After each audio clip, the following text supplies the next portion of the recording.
seriously, you ever just wake up and you just feel like you're living in the middle of a psyop? Like, bro, I swear to you, it's this Minnesota thing that is like weighing on my mind. Because what's crazy about this, guys, is there have been two major failures in the Trump administration thus far. Number one was his immigration was not working.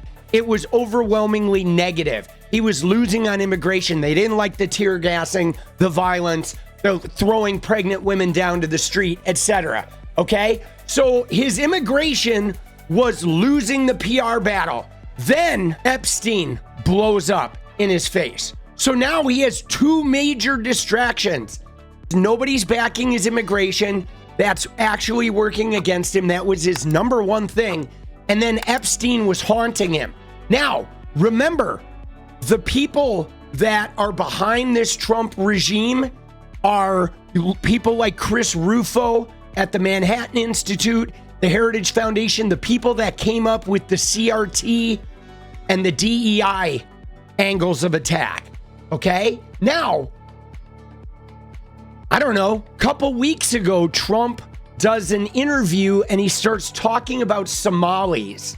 Remember when Trump, in the middle of an interview, just started talking about Somali people and about how they were nasty and bad? It was this clip. Look at this. This was from November 27th. This was about the Afghan guy that shot the National Guard people.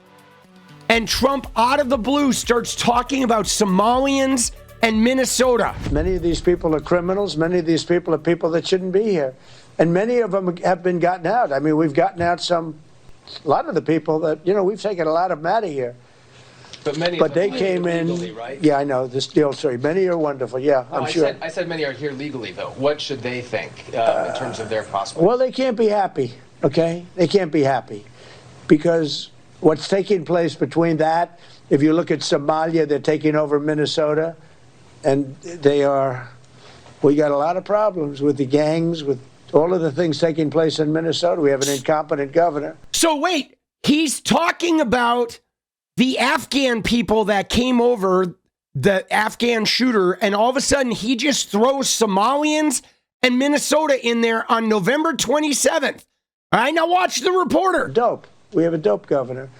They can't be happy about what's going on. Hi, sir. Happy Sure. Thanksgiving. Hi. What do the Somalians have to do with this Afghan guy who shot the National Guard? Nothing, but Somalians have caused a lot of trouble. They're ripping us off for a lot of money. There's a tremendous amount of money going back to Somalia. What the hell are we paying money to Somalia for? But they're ripping off our country at a level that few people have been able to see before. Mm-hmm. That's about the only thing. You talk about competence. We have Ilhan Omar. Okay, so now watch, guys, because the federal government has been investigating this Medicare fraud. Like, I don't know where they're investigating it nationwide, but so they know where these investigations are. But on November 27th, while talking about the Afghan shooter, Trump starts talking about Somalians ripping us off. Somalia, and the reporter is even like, what do Somalians have to do with this Afghan guy? Then the next thing that happens is Mike Lindell announces he's running for governor in Minnesota on December 11th. Okay? So 2 weeks after Trump does the Somalia thing, Mike Lindell says, I'm running for governor of Minnesota. So Trump talks about Somalia and Minnesota, the governor, the terrible governor. Mike Lindell, 2 weeks later, announces, I'm running for governor. Right now, what are we? We're 2 weeks after this. 16 days later, Nick Shirley goes and films that content in Minnesota, and it just blows up on Twitter. Not an accident, by the way. Now, what is going on now? In the middle of the Epstein dump, they're rejuvenating their MAGA base with what? With racism. They're eating the cats. They're eating the dogs. No, Somalians are ripping you off. Now look what happened. The 𝗙cie𝗶�58 thing comes out. Look what they did today, guys. Today, somebody went to the Google page of that learning center and they changed the phone number on the Google page, which you can do. They changed the phone number to Tim Walz's office.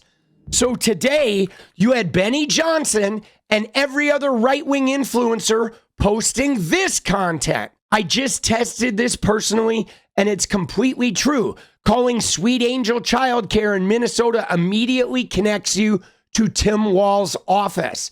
So what they did is their direct coordination between these fraudulent centers and Walz. This needs full investigation. Someone went online and they changed the online phone number to Tim Walz's office. Yes, this is, guys, this is a midterm push. So now they're like creating this whole, oh my God, Somalia. Oh, now here's where it gets wild.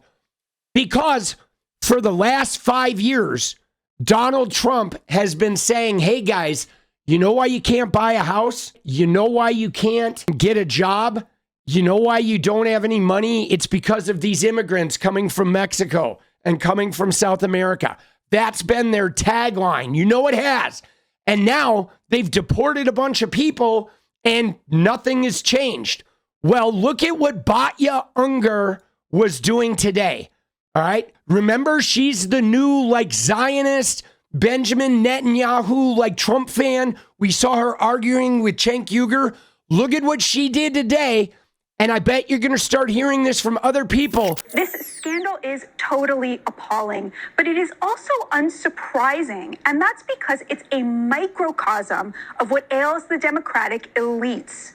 That's our Why It Matters segment for the night. The latest revelations join others in which suspected Somali fraudsters stole more than $9 billion in federal funds from 14 state-run agencies dating back to 2018. Somali Americans make up 89% of the defendants charged. Hey, guys, who was president in 2018, guys? Just out of curiosity, who was president when these Somalians came to America and started defrauding us? Just curious, 2018. The absolute scale of the fraud just beggars belief. Where were the spot checks? Where were the officials? It seems totally impossible that the Democratic leadership was not somehow in on this.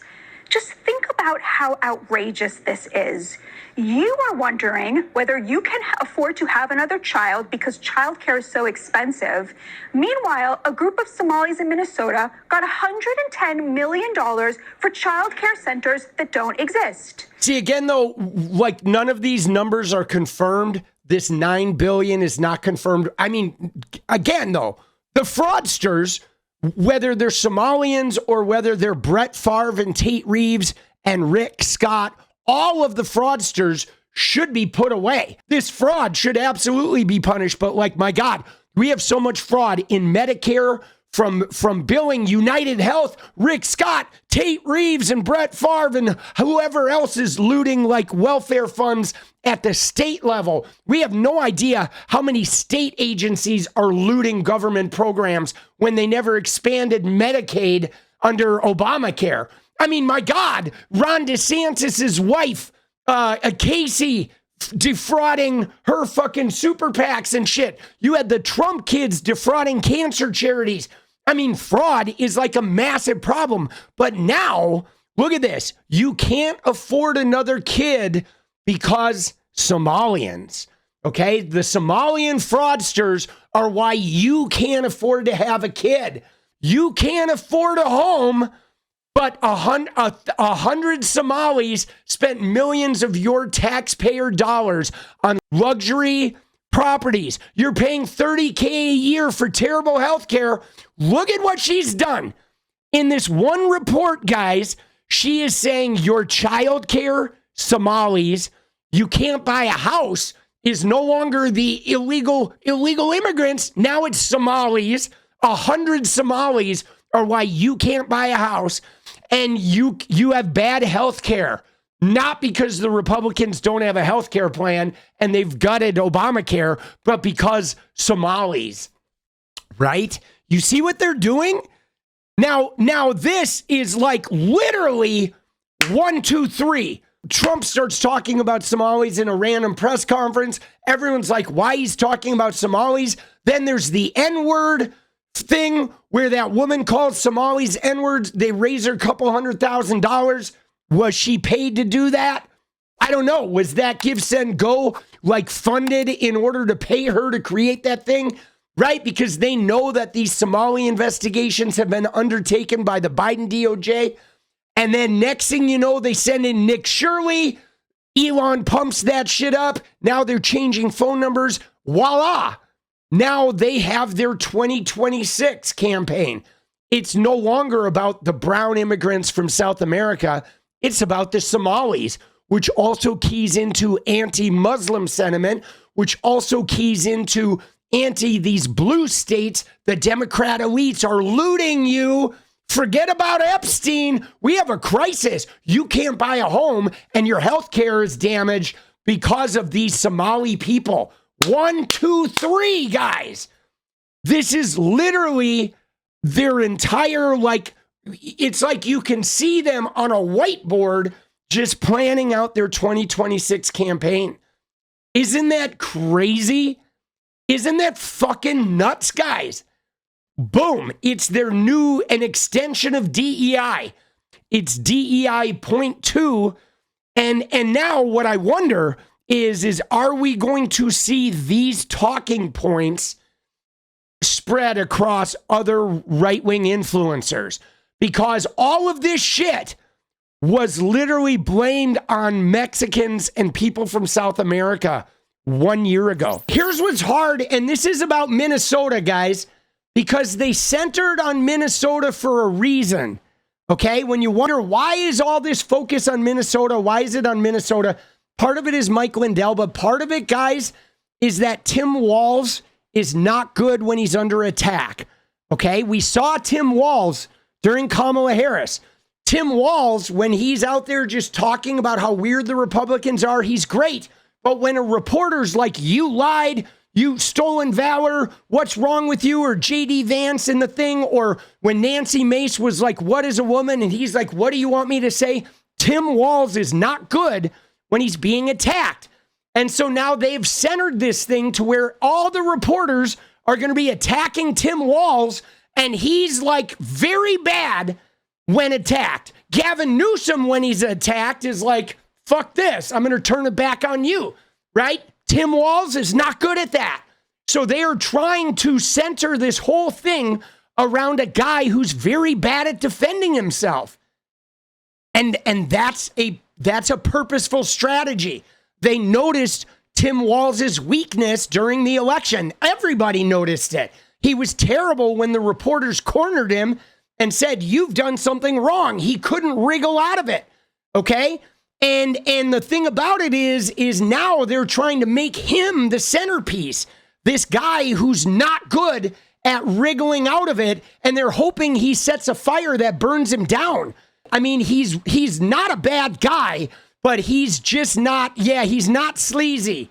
But you gotta be a little sleazy when you're fighting against sleazy people, okay? And so, I don't know, man, that is worrisome that, like, he's gotta get better about, like, having some fuck you time and being able to turn that shit around.